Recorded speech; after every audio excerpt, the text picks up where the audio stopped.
এই স্বপ্নের মতনই কেটেছে আমার। আমি আমি যেহেতু ঢাকায় খেলাধুলা শিখেছি, আমার অনেক স্ট্রাগল ছিল।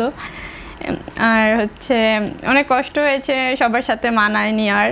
আর পদ্মা সেতু, মেট্রো রেল এবং এলিভেটেড এক্সপ্রেসওয়ে নির্মাণের গর্বিত অংশীদার বসুন্ধরা সিমেন্ট। সাব পর্যন্ত চ্যাম্পিয়ন হতে পেরেছি, এটা অনেক ভালো লাগছে। হ্যাঁ, আমি যেহেতু সবসময় বাসায় ছিলাম, বাসা থেকেই খেলছি।